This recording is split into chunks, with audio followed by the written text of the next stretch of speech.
So hello everyone, how are you all? I hope you all are doing well. So today we'll discuss the previous year question paper of 2015 Police Constable exam. So if you want our worksheets, our mock test and live classes access, so you can join us on Teachment app and you can contact on this number before joining it. Okay. So myself Shasta, your English educator. Okay. अब देखो यहाँ पे आज हम solve करेंगे 2015 का previous year question paper. So here it is. Question number 1 is what will be the future indefinite tense of I know him.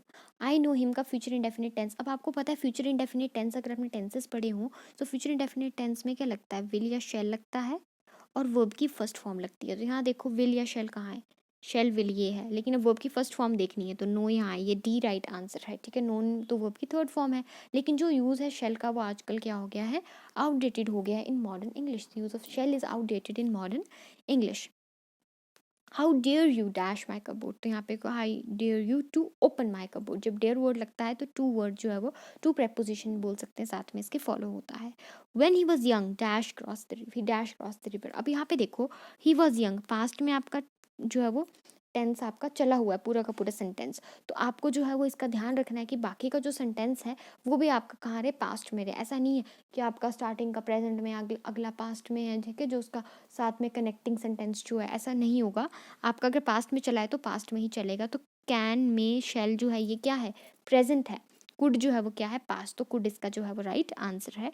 आपको यहाँ पे कॉमन सेंस भी यूज़ करनी है. ठीक है, रूल्स पता होंगे, नॉलेज होगी, but it matters only when you have the common sense, है ना. सो नेक्स्ट देखो, he will not leave the place dash I come back.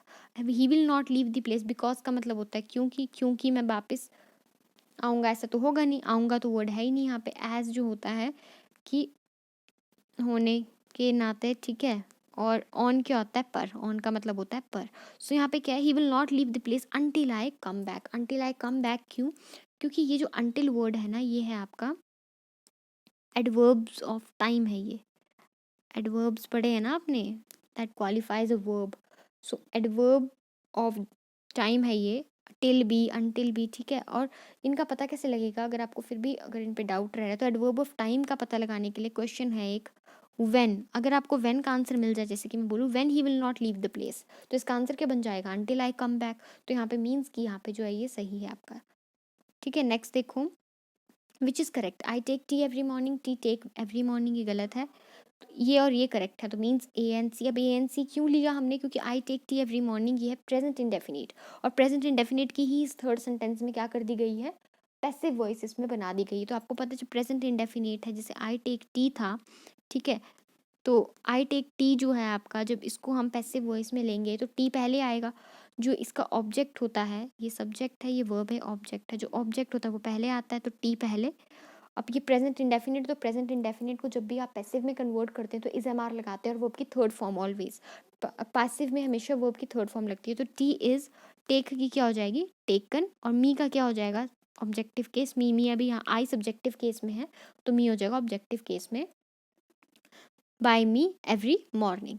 ठीक है, तो यहाँ पे ए और सी दोनों ही करेक्ट है. Next, which one of them is correct. अब ये ए वाला करेक्ट है क्योंकि हर पास एग्जाम में कोई भी जो है सेंस क्रिएट नहीं हो रही है. The examination had been passed by, again it's a passive voice. He does his duty to a negative one by ticking the correct option. अब ही डज हिज ड्यूटी है, अब ये टेंस किस में है आपका, प्रेजेंट इंडेफिनिट में. अगर आपको ऑलरेडी प्रेजेंट इंडेफिनिट का टेंस लिखा हुआ है, so please keep in mind one thing, that if the particular tense is given to you, then you have to change that particular tense in that given tense only. ठीक है, अगर present में दिया तो present में ही करना है, ये नहीं पास्ट में कर दिया चेंज.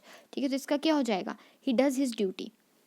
अब ही डू हिज ड्यूटी तो गलत हो जाता है ना, क्योंकि ही जो है वो सिंगुलर है, और ही शीट के साथ एस और एस लगता है, वर्ब की फर्स्ट फॉर्म लगती है प्रेजेंट इंडेफिनिट में, है ना. जैसे तो वर्ब की फर्स्ट फॉर्म के साथ यहाँ पे लग जाएगा एस और ई एस, मीन्स हमने डज कर दिया यहाँ पे, ही डज हिज ड्यूटी. सो अब इसका हमने करना होगा, तो क्या बन जाएगा, negative, he does not do his duty.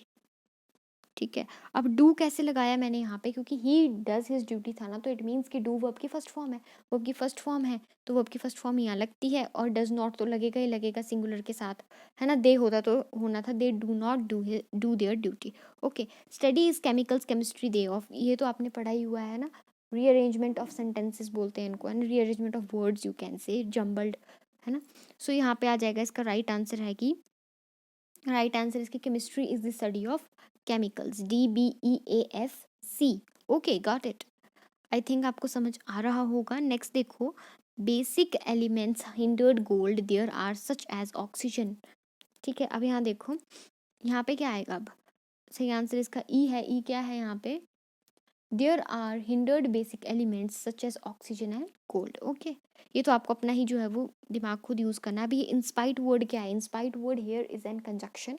Conjunction क्या करता है, जोड़ता है सेंटेंसेस को, तो इंस्पाइट वर्ड से आपने सेंटेंस जोड़ना है, तो इंस्पाइट पहले आएगा।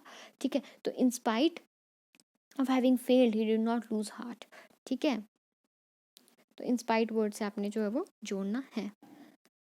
प्लूरल ऑफ माउस, ये तो आपको पता है, बचपन से पढ़ते आ रहे हैं, चूहा और चूहे, चूहा और चूहे। तो यहाँ पे चूहे क्या हो जाएंगे, माइस, माउस माइस। ठीक है, माइसिस नहीं करना है, मैसेज नहीं करना है, माउसेस भी नहीं होता, माउस माइस। ओके, अब देखो, फेमिनिन ऑफ जेंटलमैन, यहाँ जेंटलमैन की स्पेलिंग गलत है, GEN होगा। ठीक है, जेंटलमैन। सो यहाँ पे क्या आएगी, लेडी, ये तो आपको पता है। नेक्स्ट देखो, she dash me to walk straight. अब देखो, तीन चीज़ें होती हैं, एक होता है टेल, एक होता है स्पीक, एक होता है आस्क। ठीक है, स्पीक का मतलब होता है बोलना, आस्क का मतलब होता है कहना, टोल्ड का मतलब होता है बताना। तो उसने मुझे बताया कि स्ट्रेट चलना चलना है। ठीक है, तो यहाँ पे क्या आ जाएगा, उसने मुझे सीधा चलने को बताया, या जो भी है ना। तो यहाँ पे क्या आएगा आपका वर्ड, टोल्ड। यहाँ पे क्या आएगा, टोल्ड। ठीक है, she told me to walk straight. Next देखो, to hang one's boots mean. अब यहाँ पे देखो, मैं आपको बताती हूँ ईडियम्स की ट्रिक क्या होती है।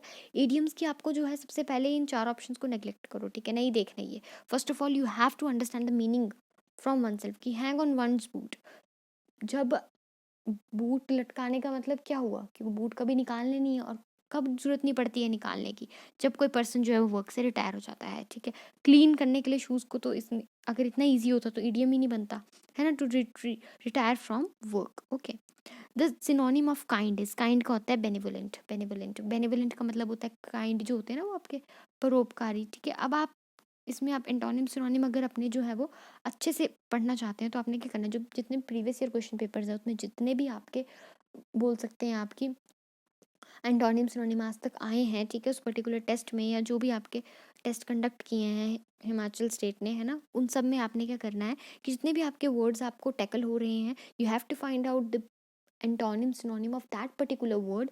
ठीक है, और आपको जो है वो उनको याद रखना है, इस तरीके से आपको याद भी हो जाएंगे। तो बेनेवलेंट काइंड होता है, मतलब जेनरस होता है, मर्सीफुल होता है, परोपकारी, है ना। लविंग का क्या होता है, प्यारा, नाइस जिसको बोलते हैं। अफेक्शनेट का क्या होता है, जो एमिकेबल होता है, एमिकेबल होता है फ्रेंडली। ठीक है, जो सिंपैथी शो करता है, जो केयर शो करता है, अटेंशन शो करता है। ठीक है, पेशेंट, एक पेशेंट होता है मरीज वाला, मरीज। और एक क्या होता है, जिसके पास, ऐसा पर्सन जिसके पास पेशेंस हो, मतलब कि सहन शक्ति हो, सहन शक्ति। ठीक है, so I hope I'm able to convey all the meanings of you nicely. So if you want that I should take your class, and if you want to study from me, so you can contact us here. This is the paid batch on Teachment app. Okay, so you can contact on this particular number that is given on your screens, and you will also get the access to recorded lectures also. Okay, so thanks for watching this video. Please like, share and subscribe, and thank you so much. और suggest करना चाहते हैं अगर कोई topic, तो वो भी आप कर सकते हैं। ठीक है, सजेस्ट कर सकते हैं आप कोई भी टॉपिक अगर आप करना चाहते हैं तो।